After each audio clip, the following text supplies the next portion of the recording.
السلام علیکم ورحمۃ اللہ وبرکاتہ۔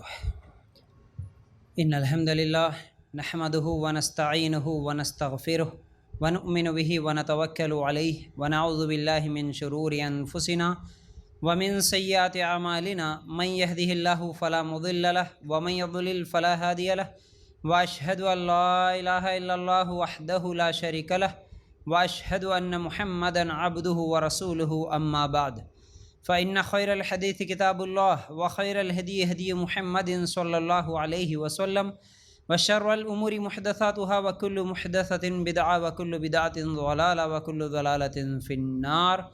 اللهم صل على محمد وعلى آل محمد كما صليت على إبراهيم وعلى آل إبراهيم إنك حميد مجيد.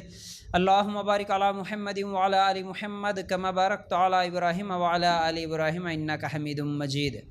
وقال الله تبارك وتعالى في قرآن المجيد يا أيها الذين آمنوا اتقوا الله حق تقاته ولا تموتن إلا وأنتم مسلمون. رب اشرح لي صدري ويسر لي أمري واحلل عقدة من لساني يفقهوا قولي. ہر قسم کی تعریف، حمد و ثنا، کبریائی اور بڑائی اس اللہ رب العزت کے لیے ہیں جو تمام جہانوں کا پالنے والا رب ہے، اور اسی طرح اس کے آخری نبی محمد رسول اللہ صلی اللہ علیہ وسلم پر بے شمار درود و سلام. حمد و ثنا کے بعد آج ہم لوگ جس عنوان کے تحت قرآن و سنت کی روشنی میں کچھ باتیں سننے والے ہیں وہ ہیں شادیوں میں ہونے والی غلطیاں، یا شادیاں جو ہمارے نبی کے طریقے پر یا غیروں کے طریقے پر جو کچھ بھی غلطیاں ہو رہی ہیں ان کو ایک ایک کر کے ہم پچھلے ہفتے بھی سنے تھے، اور آج بھی انشاءاللہ کچھ اور چیزیں آپ لوگوں کے سامنے رکھوں گا. عام طور پر سنت نکاح کہا تو جاتا ہے، لیکن نکاح سنت طریقے پر ہوتا نہیں ہے. اور ایک بات میں واضح کرنا چاہتا ہوں، جیسے پچھلے ہفتے میں کچھ وجوہات بتایا تھا آج سنت طریقے پہ نکاح کیوں نہیں ہو رہے، لوگ کیا سمجھیں گے یہ سوچ کے سنت نکاح نہیں ہو رہا. یعنی سنت نکاح کا مطلب نبی کریم صلی اللہ علیہ وسلم کے بتلائے ہوئے طریقے پر نکاح کرنا، یہ ہے سنت نکاح. نبی کریم صلی اللہ علیہ وسلم نے جیسے نکاح کیا اور صحابہ نے جیسے نکاح کیا اس طریقے پر نکاح کرنا، اس کو سنت نکاح کہا جاتا ہے. سنت طریقے پہ نکاح اس لیے نہیں ہوتا کہ پہلے سے جیسا چلتے ہوئے آ رہا ویسا کریں گے، اور اگر آج سنت نکاح کی بات کریں گے تو لوگ کیا کہیں گے، تمام لوگ تو پہلے سے کرتے ہوئے آ رہے، آج ہم الگ سے کریں گے تو لوگ کیا سمجھیں گے، رشتہ داروں کو کیا جواب دیں گے. تمام ہی رشتہ داروں کے پاس جا کے ہم بھی کھانا، دعوتیں، رسم و رواج تمام چیزیں کر کے آئے، تو ہمارے بچوں کا جب نکاح ہوگا تو اگر ہم اس طرح کریں گے تو اب ہمارے رشتہ دار کیا کہیں گے. ہمارے رشتہ داروں میں تو آج تک ایسا نہیں ہوا نا، پہلی مرتبہ ہم کیسے کر سکتے ہیں. اور لوگ یہ سمجھیں گے کہ بھائی ان کے پاس کچھ بھی نہیں ہے، کیا ایک دم ایسا نکاح کر رہے جیسے ان کے پاس کچھ بھی ہے نہیں، کوئی فقیر ہے یہ لوگ، کوئی غریب ہے، اس لیے ہمارا مذاق اڑائیں گے، اس لیے ہم لوگ سنت طریقے پہ نکاح نہیں کریں گے. اور سنت طریقے کی بات آتی ہیں تو لڑکیاں بھی خاموش ہو جاتی ہیں، لڑکے بھی خاموش ہو جاتے ہیں. وہاں پر ماں باپ کے فرما بردار بن جاتے ہیں کہ نہیں، ہمارے امی ناراض ہو جاتے، ابا ناراض ہو جاتے، اس لیے ہم کچھ بھی نہیں بولیں گے، جیسا امی ابا بول دیے ویسا کر لیں گے. اور سنت نکاح کیوں نہیں ہو رہا؟ کیونکہ اس پر ابھارا بھی نہیں جاتا، لوگوں کو بولا بھی نہیں جاتا، بتایا بھی نہیں جاتا، اجتماعات اور تقریروں میں اس کے طرف ترغیب نہیں دی جاتی کہ بھائی سنت نکاح کرنا کتنا اہم ہے. دوسری چیزوں پر جتنا توجہ دی جاتی، جتنا زور دیا جاتا، اتنا نکاح کے تعلق سے زور نہیں دیا جاتا، بتایا نہیں جاتا. حالانکہ نبی کریم صلی اللہ علیہ وسلم کی ایک ایک سنت پر عمل کرنا ہمارے لیے بڑا اہم ہے.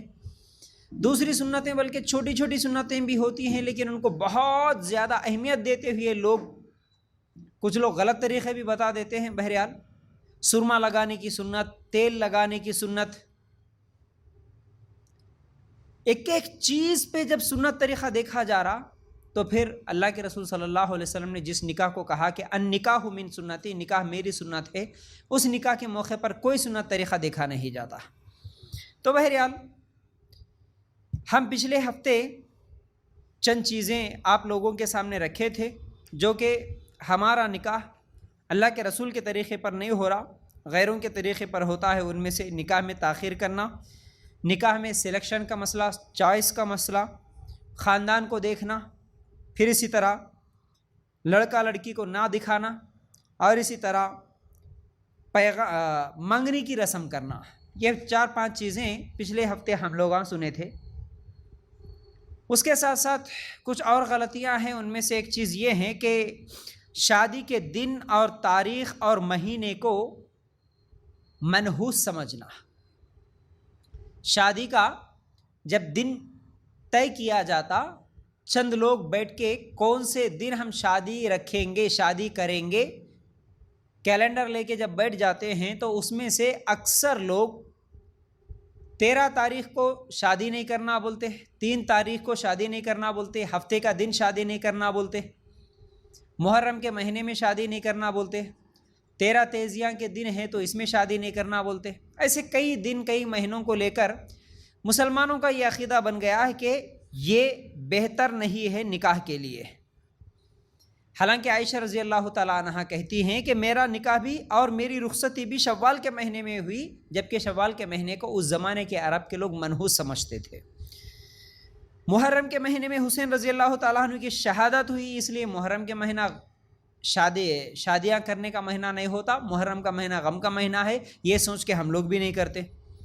اور ربیع الاول کے مہینے میں اللہ کے رسول صلی اللہ علیہ وسلم کا انتقال ہوا تو ربیع الاول کے مہینے میں بھی نہیں کرنا بولتے، میلاد منانے کا مہینہ بولتے. تو یاد رکھو مسند احمد میں یہ حدیث موجود ہے. اللہ کے رسول صلی اللہ علیہ وسلم نے فرمایا جس کو نحوست نے اس کے کسی کام سے روک دیا تو اس نے شرک کیا.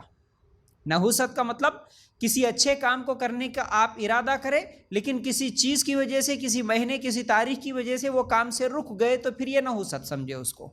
تو نحوست کی وجہ سے تم اچھا کام روک دیے، شادی کرنا چاہ رہے تھے لیکن یہ مہینہ اچھا نہیں ہوتا بول کے شادی نہیں کرے، یہ دن اچھا نہیں ہوتا بول کے شادی نہیں کرے، تو پھر تم شرک کرے. اس حدیث کے حساب سے یہ عمل شرک ہے.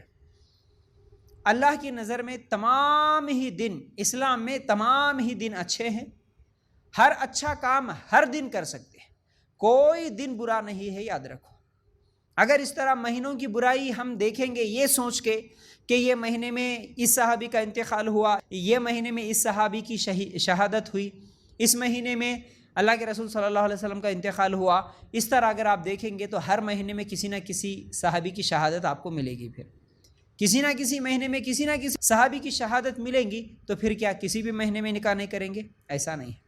ہمارے لیے سب اچھے ہیں، ہر مہینہ اچھا، ہر تاریخ اچھا ہے. تو اس لیے یہ مہینہ یہ تاریخ غلط ہے بلکہ شادیوں کو دیر کرنا، اچھے کام نہیں کرنا، یہ شرک ہے. یاد رکھو.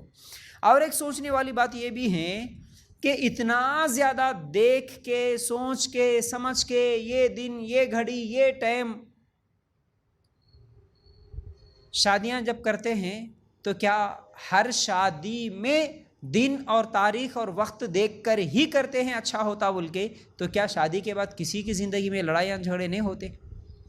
جب ہر دن ہر تاریخ دیکھ کے کہ یہ تاریخ اچھا نہیں جی، یہ تاریخ میں کریں گے، یہ دن اچھا نہیں جی، یہ دن میں کریں گے بول کے اچھا دن دیکھ کے کرے تھے، اچھی تاریخ دیکھ کے کرے تھے، پھر اس کے باوجود بھی طلاق کیوں ہو رہی، خلا کیوں ہو رہا، لڑائیاں جھگڑے کیوں ہو رہے؟ ایک لاجک ہے، سوچنے کی بات ہے. جب سب کچھ اچھا تھا تو پھر جھگڑے کیوں ہو رہے؟ تو یاد رکھو دنوں کی وجہ سے اچھا برا نہیں ہوتا، مہینے اور تاریخوں کی وجہ سے اچھا برا نہیں ہوتا. تو اس لیے شادی کون سے بھی مہینے میں کر سکتے، کون سے بھی دن کر سکتے، اس چیز کو اچھی طرح ذہن میں رکھ لیں. اس کے بعد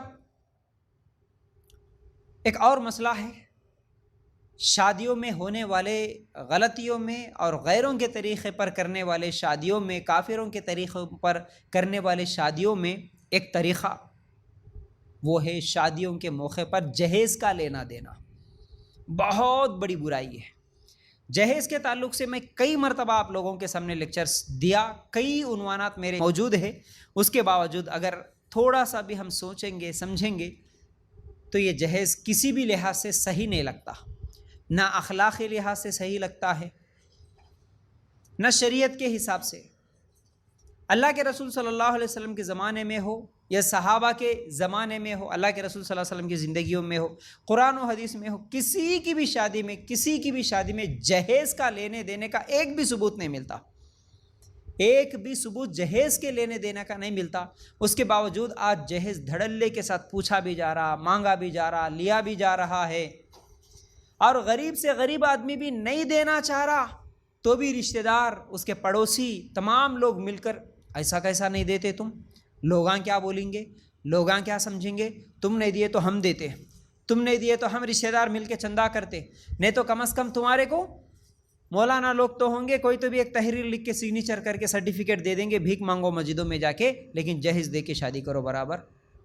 جہیز پر ابھارا جا رہا، ٹھیک ہے جی تمہارے پاس نہیں ہے، ویسے بھی اللہ کے رسول کا یہ طریقہ نہیں ہے تو ہم جہیز نہیں لیں گے، اسلامی طریقے پر کریں گے، جہیز دیں گے بھی نہیں، جہیز لیں گے بھی نہیں، اسلامی طریقے پر کریں گے، چلو اس پر ہم کو ثواب ملتا، سنت طریقہ کر کے بتائیں گے، بلکہ اس جذبے کے ساتھ کوئی نکاح کرنے والا نہیں نظر آ رہا آج۔ ہاں الحمدللہ ایسا بھی نہیں ہے کہ کوئی نکاح نہیں کر رہا، ایسا نہیں ہے، ماشاءاللہ آج سمجھے ہوئے لوگ، کئی نوجوان قرآن و سنت کو سمجھنے کے بعد ماشاءاللہ پورے خاندانوں سے، گھر والوں سے، تمام لوگوں کو ناراض کر کے بھی یا تمام لوگوں کو سمجھا لے کے بھی اللہ کے رسول کا طریقہ میرے لیے اہم ہے، مجھے غیروں کا طریقہ، کافروں کا طریقہ، خاندان کا طریقہ میرے لیے اہم نہیں ہے، یہ بول کے ماشاءاللہ سمجھا کے کر کے سنت طریقے پہ نکاح کر رہے آج کئی ہمارے دوست، کئی ہمارے قریبی لوگ جن کو میں جانتا ہوں، جن لوگوں کا میں خود جا کے نکاح پڑھایا، کئی لوگ ماشاءاللہ سنت طریقے پہ ایک روپیہ بھی نہیں، ایک چیز بھی نہیں، ایک سامان بھی نہیں، کچھ بھی نہیں لیے۔ آج اصل میں جہیز کو کیا سمجھا جا رہا، جہیز بولے تو پیسے مانگنا، ہم جہیز نہیں لے رہے جی، پیسے نہیں لے رہے، کچھ بھی ہنڈا نہیں لے رہے۔ کچھ لوگ کیا بول رہے، نہیں جی چلو پیسے نہیں دیے تو نہیں دیے، کہیں پر پلاٹ ہے تو آپ کا پلاٹ دلا دو۔ جہیز مانگنے کے کئی طریقے ہیں آج لوگوں کے پاس، کچھ لوگ ڈائریکٹ پہلے رشتہ آتے ہی پہلے یہی ڈیمانڈ کرتے کہ کتنا دیتے، کہتے پہلے پوچھو دینے کا کتنا ہے، ان کے پاس کتنی حیثیت ہے، اس کے بعد ہی جا کے بچی کو دیکھیں گے، بچی کو بھی نہیں دیکھتے، پہلے پیسے کتنا دیتے یہ معلوم کرو، اس کے بعد جا کے دیکھیں گے۔ ٹھیک ہے اگر پیسے نہیں دے سکتے تو کوئی پلاٹ ہے کیا، پلاٹ ہے تو کتنے پلاٹ دیتے، کہاں دیتے یہ معلوم کرو، اگر پلاٹ نہیں دے سکتے تو چلو کتنے تولے سونا دیتے ہوں گے یہ تو معلوم کرو، اتنے تولے سونا ہونا، ٹھیک ہے اتنے تولے سونا نہیں ہے تو کم از کم ہم کو ایک 4 ویلر ہی دلا دو، گاڑیاں دلا دو، بائک دلا دو۔ آج اکثر نوجوان شادیوں میں بولتے ہوئے یہ نظر آتے، نہیں جی مول صاحب میں کچھ بھی نہیں لے رہا، ہمارے سسرال والے خوشی سے ایک بائک دلا دے رہے، کچھ بھی نہیں لیے تو نہیں لیا، کم از کم ایک بائک تو بھی لے لے بیٹا، زبردستی نہیں بھی لینا چاہ رہا تو بھی زبردستی دینے والے بائک دے دیتے، لینے والا بھی ہاں بائک ہی لے رہا ہوں نا میں، باقی پیسے تو نہیں لے رہا ہوں، پلاٹ تو نہیں لے رہا ہوں، سونا چاندی تو نہیں لے رہا ہوں۔ تو یہ مانگنے والوں کے الگ الگ طریقے ہو گئے، کسی نہ کسی بہانے سے کچھ نہ کچھ مانگ ہی لیتے ہیں۔ ٹھیک ہے بائک نہیں چاہیے، 4 ویلر نہیں چاہیے، کم از کم سامان تو بھی اچھا دے دو، وہاں نہیں تو یہاں پھنساتے، یہاں نہیں تو وہاں پھنساتے۔ سامان اگر مانگنے والے نہیں بھی مانگیں گے، اگر کچھ لڑکے والے بول بھی دیتے نہیں جی ہم کو کچھ بھی نہیں چاہیے، ہم کچھ بھی ڈیمانڈ نہیں کرتے، ہم کچھ بھی نہیں مانگتے، تو لڑکی کے رشتہ دار خاموش نہیں بیٹھتے، پھر وہاں پر آ کے نہیں جی انہوں اتنے اچھے لوگ آئے ہیں کچھ بھی نہیں مانگ رہے، اب انہوں نہیں مانگ رہے بلکہ تم کچھ بھی نہیں دیتے گی، کیا سمجھیں گے لوگ، سامان تو بھی اچھا دینا، لڑکی کے رشتہ دار ابھارتے، ان کی بے عزتی کرتے، شرمندگی، ان کو شرمندہ کرتے لوگوں کے سامنے، انہوں کچھ بھی نہیں لے رہے تو تم کچھ بھی نہیں دیتے کیا، تمہاری اپنی بچی ہے اتنا تو بھی نہیں دیے تو کیسا، چلو چندہ کر کے تو بھی دیں گے لیکن دیں گے، چلو سامان تم کیا دیتے ہم کیا دیتے، پورے خاندان والوں سے بھیک مانگ کے تو بھی لے کے جا کے سامان دے دیتے۔ تو یاد رکھو یہ جو سامان کا دینا ہے، ایک تو قرآن حدیث اور صحابہ اور اللہ کے رسول کی زندگی میں تو ملتا ہی نہیں، لیکن آپ دوسری طرف دیکھیں گے کہ غیر مسلموں کے طریقے پہ یہ تمام چیزیں مل جاتی ہیں آپ کو، اور مانگنے والے کیا بول کے مانگ رہے، یہ تمام طریقے جو مانگ رہے، اس کے علاوہ کچھ لوگ سامان بھی نہیں چاہیے، سامان بھی نہیں مانگتے، لیکن کم از کم ہمارے مہمانوں کو اچھا کھانا تو کھلا دو، کھانا تو بھی مانگ لیتے، یا تو پیسے مانگتے، پیسے نہیں مانگے تو پلاٹ مانگتے، پلاٹ نہیں مانگے تو سونا مانگتے، سونا نہیں مانگے تو اچھی گاڑی مانگتے، گاڑی نہیں مانگے تو اچھا فرنیچر، اچھا سامان مانگ لیتے ہیں، اچھا سامان نہیں دیے تو کم از کم اچھا کھانا تو بھی مانگتے، لیکن مانگتے ضرور کچھ نہ کچھ تو چاہیے ہم کو، اور دینے والے بھی مجبور ہو کے دیتے، یہ نہیں دیے تو کیا سمجھتے کہ وہ نہیں دیے تو کیا سمجھتے کہ لوگ کیا سمجھیں گے، ایک یہ فکر ہوتا، سسرال والے کیا سمجھیں گے یہ فکر ہوتا، ہمارے بچی کو کل کے دن تانے نہیں سننا پڑتا اگر دے دیے تو، اس لیے چلو دے دیں گے۔ اور مانگنے والے جو لڑکے والے ہیں وہ لوگ یہ یقین بھی نہیں دلاتے، کچھ لوگ ایسے بھی ہوتے آدھے ادھر آدھے ادھر، یقین بھی نہیں دلاتے کہ تم کچھ بھی نہیں دیں گے تو بھی ہم تمہاری بچی کو تانے نہیں دیں گے. یہ یقین جب دلائیں گے نا تو پھر دینے والے بھی نہیں دیتے.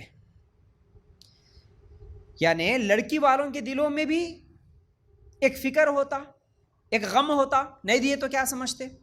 لڑکے والوں کے دلوں میں بھی کچھ نہ کچھ آس, کچھ نہ کچھ امید ہوتی. جتنے لڑکوں کو, کچھ لڑکوں کو میں یہ بھی بولتے ہوئے سنا کہ نہیں مول صاحب میں تو کچھ بھی نہیں مانگا, میں تو سامان بھی نہ کو بولا, گاڑی بھی نہ کو بولا, لیکن ان لوگ آج زبردستی دے رہے تو میں خاموش بیٹھ گیا. زبردستی دیے تو خاموش کیسے بیٹھیں گے؟ اگر زبردستی دے دیے تو انکار بھی تو کر سکتے. اگر زبردستی کوئی حرام چیز دے دیے تو انکار نہیں کریں گے. میں کچھ نوجوانوں کو مثال دے کے سمجھاتے ہوئے بھی بولا, جب رسم و رواج وہ کر رہے تھے اور یہ پھولاں, یہ پھولوں کے بارے میں تو آگے آئیں گا انشاءاللہ, تو یہ پھولوں کا پہنانا, یہ سندلوں کو لگانا, یہ تمام چیزیں کہیں پر کر رہے تھے. تو لڑکا ایک مرتبہ مجھے بولا تھا کہ نہیں میں تو یہ تمام چیزیں مت کرو بولا, لیکن وہ لوگ زبردستی کرے. کچھ نوجوان یہ بولتے کہ زبردستی سامان دیے, تو میں بولا اگر زبردستی وہ لوگ لے کے آ کے چوڑیاں پہنا دیں گے تو پہن لے گا؟ نہیں پہنے گا نا. زبردستی اگر وہ تجھے چوڑیاں پہنائیں گے, زبردستی لے کے آ کے لپسٹک لگا دیں گے تو کیا لگا لے گا؟ نہیں نا. تو پھر وہ کیوں لے رہا؟ وہ بھی تو انکار کر سکتا, جیسے ان چیزوں کا انکار کرے گا تو بالکل کر سکتا, لیکن اس کے دل میں بھی تھوڑا سا چور چھپا ہوا ہوتا ہے.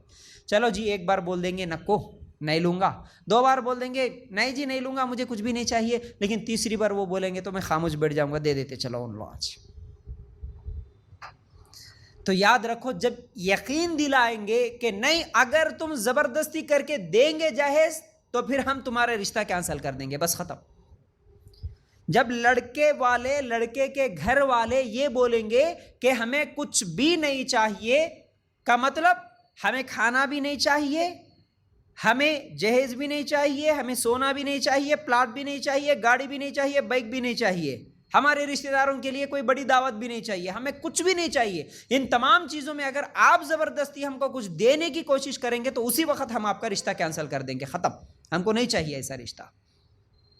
تو پھر لڑکی والے خوشی سے لڑکی کو دیں گے, اب جہیز نہیں دیں گے. ان لوگوں کو یقین ہو جائے گا ماشاءاللہ یہ دل سے بول رہے کچھ بھی نہیں چاہیے بول کے. لیکن ایسا بولنے والے آج معاشرے میں بہت ہی کم نظر آتے ہیں. اس لیے پھر کیا ہے, یہ جہیز کا لینا دینا, یہ تمام چیزیں آج چل رہی ہے, یاد رکھو. اس کے بعد جہیز میں کتنے زیادہ نقصانات ہیں. اسی جہیز کی وجہ سے لڑکیوں کی پیدائش کو منحوس سمجھا جا رہا.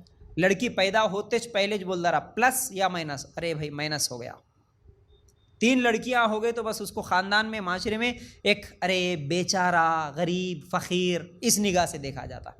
2 لڑکیوں کے بعد تیسری بھی لڑکی ہوئی تو ہاسپٹل سے ہی بس انہیں شرمندہ ہو کے نکلتا, کیا کروں اب, لوگوں کے سامنے بولنا بھی اس کے لیے شرم آ رہی. آج بولتے ہوئے بھی نہیں پھرتا, مجھے 3 لڑکیاں ہیں, فخر سے بول لیتا کوئی 3 لڑکیاں دیا جی اللہ تعالیٰ مجھے الحمدللہ, کوئی نہیں بولتا. وہ اگر لڑکے دیے تو فخر سے بولتا, لڑکے 3 بیٹے ہیں میرے کو معلوم ہے. کیوں؟ لڑکی بولے تو اب اس کے لیے جہیز دینا پڑتا, لڑکی بولے تو اب اس کے لیے کمانا پڑتا, لڑکی کی شادیوں کے لیے جمانا پڑتا, ملک چھوڑنا پڑتا, سعودی دبئی جا کے سالہ سال محنت کرنا پڑتا. لڑکیاں ہوئی تو پراپرٹیاں بیچنا پڑتا, لڑکیاں ہوئی تو گھروں کو بیچ دے رہے آج ماں باپ. لڑکیوں کے شادیوں کے لیے سودی قرض لا رہے, لڑکیوں کے شادیوں کے لیے بھائیوں کو محنت کرنا پڑتا. شادیاں نہیں ہو رہی تو بچیاں آج خودکشی کر کے مر جا رہی, کافروں کے ساتھ بھاگ جا رہی. یہ تمام چیزیں کیوں ہو رہی؟ صرف ایک جہیز کی وجہ سے. بس جہیز میرے ابو نہیں دے سکتے کیونکہ ہم 4 بہنیں ہیں, 5 بہنیں ہیں, ابھی تک ہماری 2 بہنوں کی نکاح, دوسری بہن کا نکاح نہیں ہوا, تیسری کا نہیں ہوا, میرے تک آتے آتے ہمارے ابو کیا کریں گے, جو بھی ہے سب کچھ بیچ دیے, اب بغیر جہیز کا ہمارا نکاح ہو ہی نہیں سکتا. یہ سوچ کے چھوٹی لڑکی بھاگ جاتی کسی کے ساتھ, یا خودکشی کر کے مر جاتی اگر عزت والی ہے تو. یا نہیں تو کئی لوگ بس بوڑھے ہو جاتے بغیر شادی کے, بغیر شادی کے رہ جاتے. کئی لڑکیوں کو, کئی عورتوں کو ہم نے دیکھا. اصل میں یہ غلطی امیروں کی ہے. وہ امیر جو دکھا کے میرے پاس ہے بول کے لوگوں کو دکھاتے ہوئے جہیز دے رہا, اس کی وجہ سے غریبوں کے اوپر بھی بوجھ پڑ رہا. لیکن ماشاءاللہ آج قرآن و سنت کو سمجھے سو کئی امیروں کو بھی ہم نے دیکھا اچھے اچھے کروڑ پتی لوگ اگر وہ چاہتے تو کروڑوں روپے، لاکھ نہیں بول رہا ہوں میں، کروڑوں روپے خرچ کر سکتے ہیں اپنے شادیوں میں۔ وہ امیر بھی آج سنت نکاح کرتے ہوئے بغیر کسی دعوت کے، بغیر جہیز کے، بغیر گاڑیوں کے، بغیر سونے چاندی کے ماشاءاللہ سادہ سیدھا طریقے پہ 1-2-3 ہزار کے خرچے میں شادیاں کر لے رہے ماشاءاللہ، ہو رہے نکاح، ایسا نہیں ہے۔ کئی لوگوں کو جب ہم سمجھاتے تو یہ بول رہے ارے کون کرتے بھائی، تم لوگ تقریر کر دیتے لیکن کرنے والا کون ہے؟ ارے کرنے والوں کو کون ہے ڈھونڈیں گے تو ماشاءاللہ آپ کو بہت سارے لوگ مل جائیں گے، بہت سارے لوگ مل جائیں گے، کرنے والے بھی ہے، کر رہے ہیں، لیکن آپ نہیں ڈھونڈے تو یہ آپ کا پرابلم ہے، آپ کو نہیں معلوم ہے تو یہ آپ کا پرابلم ہے۔ آپ پوچھو کبھی، معلوم کرو کبھی کون کر رہے، کہاں ہوا سنت نکاح۔ ماشاءاللہ میں فخر سے بول سکتا ہوں، ہمارے ایک دوست تھے، ان کی لڑکی کا جب نکاح وہ کرنا چاہ رہے تھے تو ماشاءاللہ وہ عالمہ لڑکی کا بھی یہی ارادہ تھا کہ مجھے کوئی پیسے والے کی ضرورت نہیں ہے، مالدار کی ضرورت نہیں ہے، خوبصورتی کی ضرورت نہیں ہے، مجھے صرف توحید پرست ہونا، نمازی ہونا، داڑھی والا ہونا، بس اس کے ساتھ میں نکاح کروں گی۔ اور لڑکی کے والد جو ہمارے دوست تھے وہ بھی اسی ارادے میں تھے، کئی سالوں سے رشتہ دیکھ رہے تھے، کوئی مسئلہ نہیں، اللہ کے اوپر بھروسہ ہے، بغیر جہیز کے ساتھ جو آئے گا میری لڑکی کو میں اس کو دے دوں گا، جو یہ بولے گا کہ میں جہیز نہیں لوں گا، مجھے نہیں چاہیے، صرف آپ کی لڑکی چاہیے، اسی کو میں دوں گا۔ پڑھی لکھی لڑکی تھی، دیکھتے دیکھتے دیکھتے ماشاءاللہ اللہ تعالیٰ ایک ایسا رشتہ بھیج دیا، کوئی امیر نہیں اور کوئی خاندان بھی نہیں، بلکہ اسلام قبول کرے سو ایک مواحد لڑکا، 5 ٹائم کا نمازی، دیندار، داڑھی، سنتوں پہ عمل کرنے والا، لیکن ہے آٹو چلانے والا، خوشی سے اس کے ساتھ نکاح کر کے دے دیا ماشاءاللہ۔ آج جتنی باریکیاں دیکھ رہے ہیں، میں جیسا کہ بولا تھا، وہ تمام باریکی، کوئی باریکی نہیں، کوئی یہ وہ چیزیں دیکھے نہیں وہ، اور قریب بھی نہیں، بہت دور دے دیے۔ توحید پرست ہے تو کہیں بھی رکھے گا میری لڑکی کو، ایمان پہ قائم رہے گی، بس ہمارے نزدیکی چھونا، ہمارے قریبی چھونا، ہمارے بازو میں چھونا، کیا کام کرتے، گھر ہے کہ نہیں ہے، کہ کتنا کماتے، کچھ بھی نہیں دیکھے، آٹو چلانے والا ہے، کوئی مسئلہ نہیں، لیکن توحید پرست ہے، عالمہ لڑکی ہے، اسلام قبول کرے سو لڑکے کے ساتھ دے دیے ماشاءاللہ۔ آج اللہ کے فضل سے 2 سال ہو گئے، شاید 2 سال سے زیادہ ہو گئے، ایک دم بہت بہترین طریقے سے ان کی زندگی گزر رہی ماشاءاللہ۔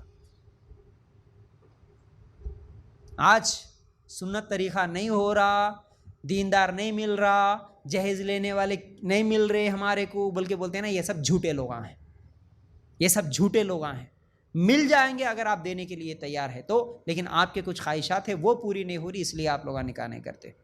تو یاد رکھو، ایک جہیز بہت بڑی لعنت ہے آج ہمارے معاشرے کی، اسی کی وجہ سے بہت سارے کیا ہے آج برائیاں بھی پھیل رہی ہیں۔ تو یاد رکھو،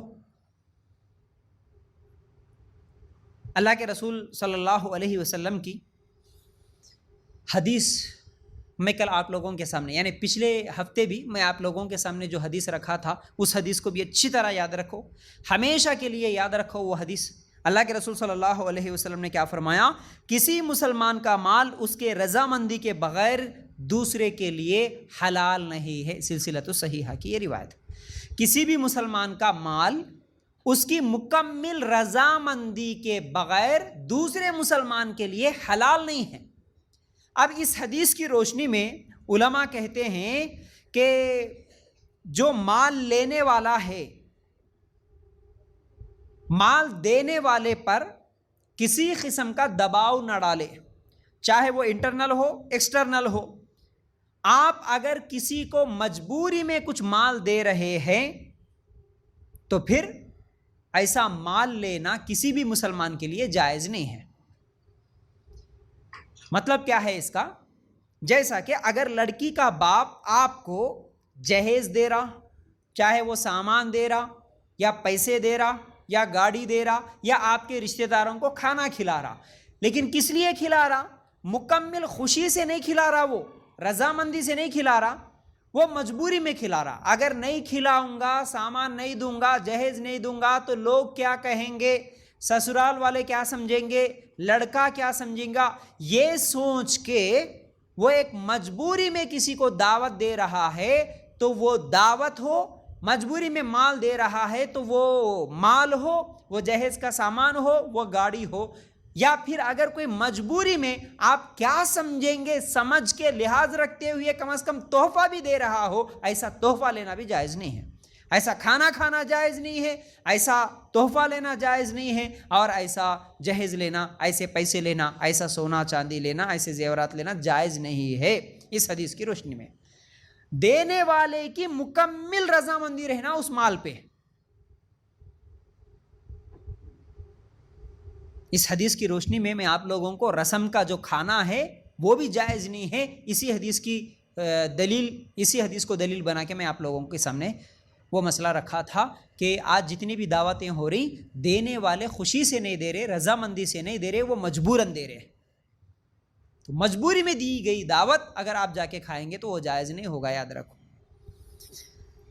آج جتنے بھی لوگ، جتنے بھی لڑکی کے باپ ہے جو بھی جہیز دے رہے، کیا وہ رضامندی سے دے رہے؟ نہیں دے رہے، وہ سب بھی کسی نہ کسی دباؤ میں دے رہے اور مجبوری میں دے رہے۔ تو کسی آدمی کے گھر جا کے آپ کھانا کھا رہے تو وہ کھانا آپ کے لیے کیسے جائز ہوگا؟ وہ کھانا کھانا آپ کے لیے کیسے جائز ہوگا جو کہ کھلانے والا آپ کو کھلانا نہیں چاہتا؟ کھلانے والا آپ کو کھلانا نہیں چاہتا لیکن آپ جا کے کھانا کھانا چاہ رہے تو وہ کیسے جائز ہوگا؟ اور اسی طرح جیسے رسم کے موقع پر بھی بات چیت ہوتی، منگنی کے موقع پر بھی آپ لوگاں کتنے آ رہے، اسی طرح شادی کے وقت بھی بات چیت ہوتی نا، آپ لوگاں کتنے آتے بارات لے کے، باراتی، ہر شادی میں یہ بات ہوتی، آپ لوگاں کتنے آتے جی؟ ہم 500 آتے، ہم 1000 لوگ آتے۔ لڑکی کا باپ بولتا نہیں جی 1000 لوگوں کی دعوت مجھ سے نہیں ہوتی، 500 لوگ آ جاؤ، 500 کی نہیں ہوتی 200 آ جاؤ، کیونکہ وہ دینا نہیں چاہتا اتنے لوگوں کی دعوت، اس کے پاس طاقت نہیں ہے، حیثیت نہیں ہے، لیکن لڑکے والے مجبور کرتے نہیں، ہمارا بہت بڑا خاندان ہے، ہم آئیں گے اتنے لوگ۔ صرف خاندان کو نہیں بلاتا بلکہ میرے بیٹے کی شادی ہے جی، میرے بیٹے کی شادی ہے بول کے کتنے لوگوں کو بلاتا؟ پورے خاندان کو، پورے دوستوں کو، پورے جماعت کے ساتھیوں کو، مسجدوں میں اعلان کر کے، واٹس ایپ گروپوں میں شادی کا کارڈ، انویٹیشن کارڈ ڈال کے، جتنے لوگوں کے اس کے پاس کانٹیکٹس ہے، جتنے لوگوں کی پہچان ہے، تمام لوگوں کو بلا کے لے کے چلے جاتا، اور دوستوں کو بولتے ہوئے تم بھی آؤ، اور تمہارے کوئی خاص دوست رہے تو ان کو بھی لے کے آؤ۔ دور دور تک جا کے پورے لوگوں کو جمع کر کے 1000 لوگوں کی دعوت، کس کے اوپر؟ لڑکی کے باپ کے اوپر بوجھ بن رہا، میرے بیٹے کی شادی لیکن میری بہو کے گھر والوں پر، ان کے خرچے پر تمہارے کو کھانا کھلاؤں گا۔ شادی میرے بیٹے کی لیکن تمہارے کو دعوت دیں گی کون؟ میرے بیٹے کی بیوی، میری بہو کے گھر والے، وہ لوگ دیں گے شادی میرے بیٹے کی۔ ارے تمہارے بیٹے کی شادی کی اگر دعوت دینا ہے تو اسلامی طریقہ، سنت طریقہ، نکاح کے بعد ولیمہ کی دعوت ہے، ولیمہ کی دعوت میں بلا لو، اگر بلا لینا ہے، تمہارے پاس پیسہ ہے، وہ بھی بغیر دکھاوے کے، بغیر سود لا کے، بغیر فضول خرچی کے اگر دعوت دے لینا ہے تو تم دے لو، تمہارے لیے یہ جائز ہے ولیمہ کا کھانا کھلانا۔ لیکن تم شادی کی دعوت میں، تمہارے بیٹے کی شادی کی دعوت بول کے پورے لوگوں کو لے کے جا کے لڑکی کے باپ پر بوجھ بنیں گے، یہ جائز نہیں ہے۔ تو یاد رکھو اسلام میں شادی کی دعوت بھی نہیں ہے، یاد رکھو شادی کی دعوت جو ہوتی نا، لڑکی کے گھر میں کھانا کھانے کی دعوت، اس چیز کو اچھی طرح یاد رکھو۔ پوری شادی میں، شادی کی بات چیت، لڑکی کو دیکھنے سے لے کر کے پوری شادی مکمل ہونے تک اور شادی کے بعد تک بھی لڑکی کے گھر میں کسی بھی قسم کی دعوت آپ کو قرآن و سنت میں، صحابہ کی زندگی، نبی کی زندگی میں نہیں ملتی، کوئی ثبوت نہیں ملتا۔ ہم دوسرے چیزوں میں تو اس پر عمل کرتے نہیں، بھی نبی کا طریقہ یہ، نبی کا طریقہ یہ، نبی کا طریقہ یہ، پتہ نہیں شادی کی بات آتی ہے تو نبی کا طریقہ یہ ہے، پھر نبی کے طریقے میں ایک بھی شادی کی دعوت نہیں ملتی بول کے اس پر ابھارنے والے نہیں نظر آتے۔ پھر اب یہ شادی کی دعوتیں کب جا کے رکیں گی؟ سامان نہیں لیے، پیسے نہیں لیے، گاڑیاں نہیں لیے، سونا نہیں لیے، لیکن دعوتیں 1000 آدمیوں کی آپ کریں گے۔ آج نظام آباد میں، ہمارے اس شہر میں بھی ایک فنکشن ہال کا کرایہ، صرف کرایہ 70-80 ہزار کا ہو گیا، ایک ایک فنکشن ہال کا 1-1 لاکھ تک بھی چلے جا رہا صرف شادی کے فنکشن ہال کا کرایہ. آپ لوگ جو دعوتیں دیتے ہیں نا، یہ دعوت صرف دعوت، ہم جہیز نہیں لیے مل صاحب، لیکن دعوت تو کھا رہے 1000 آدمیوں کا. فنکشن ہال کا کرایہ 1 لاکھ روپے کا ہوگا تمام لوگوں کے لیے. پھر پکوان، پھر وہ پکوان میں رشتہ دار آ کے پورے بولتے ارے ایک کچھ پکوان پکائے تو کیسا، ایک کھانا کھلائے تو کیسا، ایک میٹھا کھلائے تو کیسا، لوگاں کیا سمجھیں گے.